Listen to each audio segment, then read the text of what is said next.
Exam guide. প্রিয় মাধ্যমিক পরীক্ষার্থী বন্ধুরা, তোমাদের জন্য এই ভিডিওটিতে আমি আলোচনা করতে চলেছি মাধ্যমিক পর্ষদ টেস্ট পেপার থেকে অত্যন্ত গুরুত্বপূর্ণ ইতিহাস বিষয়ের একটি প্রশ্নপত্রের সমাধান। এখানে আমি আলোচনা করতে চলেছি এমসিকিউ, এসএকিউ, স্তম্ভ মেলানো, ব্যাখ্যা ও বিবৃতি এবং সেই সঙ্গে 2 মার্কের গুরুত্বপূর্ণ প্রশ্নগুলো। 2 মার্কের গুরুত্বপূর্ণ প্রশ্ন সহ এই প্রশ্নপত্রের সমাধানটি তোমাদের দেখে নিতেই হবে। তাহলে দেখে নেওয়া যাক মাধ্যমিক পর্ষদ টেস্ট পেপার থেকে ইতিহাস বিষয়ের সমাধান। তোমরা দেখে নিতে পারো পেজ নাম্বার 137, 38 এবং 39। 137, 38 এবং 39 নাম্বার পেজ দেখে নাও। প্রথমেই দেখো বিভাগ ক, 20টি প্রশ্নের উত্তর। 1 নাম্বার প্রশ্ন, স্ত্রীলোকের পরিচ্ছদ গ্রন্থটি লিখেছেন অপশান খ সৌদামিনী খাস্তগীর। 2 নাম্বার প্রশ্ন, বিপ্রদাস মুখোপাধ্যায় পাক প্রণালী গ্রন্থটি লিখেছেন উত্তর খ অপশান খ 1899 খ্রিস্টাব্দে। 3 নাম্বার প্রশ্ন, নীল দর্পণ নাটকটি প্রথম অভিনীত হয় গ 1832 খ্রিস্টাব্দের 7ই ডিসেম্বর। 4 নম্বর প্রশ্ন, রেনেসাঁস কথাটি প্রথম ব্যবহার করেন উত্তর মিসেলেট। 5 নম্বর প্রশ্ন, বেঙ্গল রেকর্ডার পত্রিকাটি পরে যে নামে প্রকাশিত হয় উত্তর অপশান খ হিন্দু প্যাট্রিয়ট। 6 নম্বর প্রশ্ন, উইলিয়াম হান্টার যে বিদ্রোহীদের লাল প্রজাতন্ত্রী বলেছেন উত্তর অপশান খ ওয়াহাবি আন্দোলন। 7 নম্বর প্রশ্ন, দ্য ব্লু মিউটিনি অপশান ক ব্লেয়ার কিং। 8 নম্বর প্রশ্ন, আদিপর্বে হিন্দু মেলা যে নামে পরিচিত ছিল উত্তর অপশান খ চৈত্র মেলা।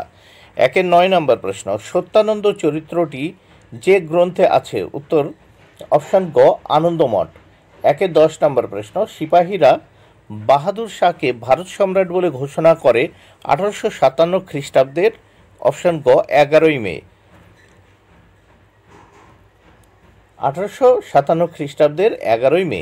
11 নম্বর প্রশ্ন, বাংলা বিশ্বকোষ বিদ্যা হারাবলি লিখেছেন অপশান গ ফেলিক্স কেরি।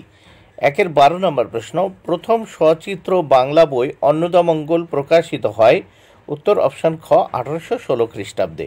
13 নম্বর প্রশ্ন, ভারতে প্রথম মে দিবস পালন করেন উত্তর অপশান ক সিঙ্গারাভেলু চেট্টিয়ার। 14 নম্বর প্রশ্ন, ভারতে তাম্রলিপ্ত জাতীয় সরকার গড়ে ওঠে উত্তর অপশান ঘ 1942 খ্রিস্টাব্দের 17ই ডিসেম্বর। 15 নম্বর প্রশ্ন, নবশক্তি পত্রিকার সম্পাদক ছিলেন অপশান গ মনোরঞ্জন গুহ ঠাকুরতা। নেক্সট আমরা দেখে নেব 138 পৃষ্ঠাতে 16 দীপালি সংঘের মুখপত্রের নাম ছিল উত্তর জয়শ্রী। 17 নম্বর প্রশ্ন, মরুভূমি শ্রীগাল বলা হয় উত্তর অপশান ঘ আর্নেজি রেমেলকে। 18 নম্বর প্রশ্ন, বেঙ্গল ভলান্টিয়ার্স স্বেচ্ছাসেবী দল গঠিত হয় গ 1917 খ্রিস্টাব্দে। 19 নম্বর প্রশ্ন, উদ্বাস্তুদের সরকারি সাহায্যদানের বিষয়টি যে নামে পরিচিত উত্তর অপশান ক ডোল। 20 নম্বর প্রশ্ন, ভারত ভক্তির দলিলে হরি সিং স্বাক্ষর করেন 1947 খ্রিস্টাব্দের 26শে অক্টোবর। 2 দাগে যে কোনো 16টি প্রশ্নের উত্তর দাও। প্রতিটি উপবিভাগ থেকে অন্তত একটি প্রশ্নের উত্তর দিতে হবে, 16 মার্ক। প্রথম উপবিভাগ 2-এর 1, একটি বাক্যে উত্তর দাও। 2-1 কবে ভারতীয় মহিলা ক্রিকেট দল প্রথমবার এশিয়া কাপ জয়ী হন উত্তর 2004 সালে। 2-2 বিশ্বে ডাকাত নামে কে পরিচিত ছিলেন উত্তর বাংলার নীল বিদ্রোহের নেতা বিশ্বনাথ সর্দার। 2-3 কলকাতা বিশ্ববিদ্যালয়কে কে গোল দিঘির গোলামখানা বলেছেন উত্তর ব্রহ্মবান্ধব উপাধ্যায়। 2-4 উদ্বস্ত সমস্যাকে কে বিষণ্ণ প্রভাত বলে অভিহিত করেছেন উত্তর মিঠুন দাস। এবার উপবিভাগ 2-2 ঠিক বা ভুল নির্ণয় করো। 2-1 হান্টার কমিশনের 2 জন ভারতীয় সদস্য হলেন সৈয়দ আহমেদ খান ও দয়ানন্দ সরস্বতী, ভুল। 2-2 বাংলার নানা সাহেব নামে পরিচিত ছিলেন রামমোহন রায়, ভুল। 2-3 আলালের ঘরের দুলাল উপন্যাসটি লিখেছেন প্রফুল্লচন্দ্র রায়, ভুল। 2-4 রাজ্য পুনর্গঠন কমিশন গঠিত হয় 1953 খ্রিস্টাব্দের 22শে ডিসেম্বর, ঠিক। ক স্তম্ভের সঙ্গে খ স্তম্ভ মেলাও। দেখো 2-3-1 প্লে ইট মাই ওয়ে, উত্তর হবে 3 সচিন তেন্ডুলকর, সচিন তেন্ডুলকর। 2-3-2 বীরভূমের কৃষক বিদ্রোহের নেতা, উত্তর Jitendranath Banerjee. 2-3-3 the Abbey of Bliss, উত্তর হবে আনন্দমঠ। 2-3-4 নমশূদ্র আন্দোলন, উত্তর হবে প্রমথ রঞ্জন ঠাকুর। এবার দেখে নাও উপবিভাগ 2-5 নিম্নলিখিত বিবৃতিগুলির সঙ্গে সঠিক ব্যাখ্যাটি নির্বাচন করো। বিবৃতি দেখো 2-5-1 ভারতের চলচ্চিত্রের ব্যবসা শুরু হয় বোম্বাই বন্দরকে কেন্দ্র করে, উত্তর হবে ব্যাখ্যা 1 ভারতের চলচ্চিত্রের প্রদর্শন বোম্বাইতে দেখানো হয় বলে। 2-5-2 বিবৃতি ঔপনিবেশিক শাসনের প্রথম পর্বে কোম্পানির শাসকরা ভারতীয় সমাজের ব্যাপারে সাধারণত নিরপেক্ষ নীতি নিয়েছিল, ব্যাখ্যা 1 উত্তর হবে এই সময় কোম্পানির শাসকরা ভারতীয় সমাজের ব্যাপারে উদাসীন ছিলেন। 2-3 বিবৃতি 3 নম্বর বিবৃতি বাংলা ভাষায় ছাপাখানাগুলির সঙ্গে শিক্ষা বিস্তারের গভীর সম্পর্ক ছিল, ব্যাখ্যা 2 উত্তর হবে মাতৃভাষায় ছাপা বই শিক্ষাকে সহজ করেছিল। নেক্সট 139 পৃষ্ঠাতে আমরা দেখে নেব 2-4 বিবৃতি 4 হরিজন আন্দোলন পরিচালনায় গান্ধীজি বিশেষভাবে উদ্যোগী হন, ব্যাখ্যা 1 সমাজ কাঠামোয় অন্তঃশ্রেণীর মানুষের মর্যাদা প্রতিষ্ঠার জন্য। এবার বিভাগ গ দেখে নেব আমরা। এখানে বিভাগ গতে 3 দাগে 2টি অথবা 3টি বাক্যে নিম্নলিখিত প্রশ্নগুলির উত্তর দাও, যে কোনো 11টি। বন্ধুরা প্রত্যেকটি প্রশ্নের মান কিন্তু 2 করে। তাহলে প্রথম প্রশ্ন দেখে নেওয়া যাক। 3-1 নাম্বার প্রশ্ন ব্রাহ্মিকা পদ্ধতি কি? ব্রাহ্মিকা পদ্ধতি কি? উত্তর ব্রাহ্মিকা পদ্ধতি হলো বাঙালি মেয়েদের এক ধরনের শাড়ি পরার পদ্ধতি, যা মূলত অবাঙালিদের কুচি পদ্ধতিতে শাড়ি পরার বিবর্তিত রূপ। এই পদ্ধতিতে শাড়ির কুচির অংশটি অনেক বড় হয় এবং কোমর, বুক, পিঠ সর্বত্র হয়ে ওঠে টানটান।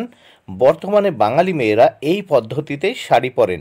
19 শতকের জোড়াসাঁকোর ঠাকুর বাড়ির অন্দর মহলের মেয়েরা প্রথম শাড়ি পরার এই পদ্ধতিটি চালু করেছিলেন। 3-2 নম্বর প্রশ্ন পথের পাঁচালীর শুভ মুক্তি কবে ঘটে এবং এর গীতিকার কে ছিলেন? উত্তর পথের পাঁচালী 26শে আগস্ট 1955 সালে ভারতে মুক্তি পায়। এটি সত্যজিৎ রায় রচিত ও পরিচালিত এবং পশ্চিমবঙ্গ সরকার দ্বারা প্রযোজিত একটি ভারতীয় বাংলা ভাষার নাটক চলচ্চিত্র। এর গীতিকার ছিলেন পণ্ডিত রবিশঙ্কর।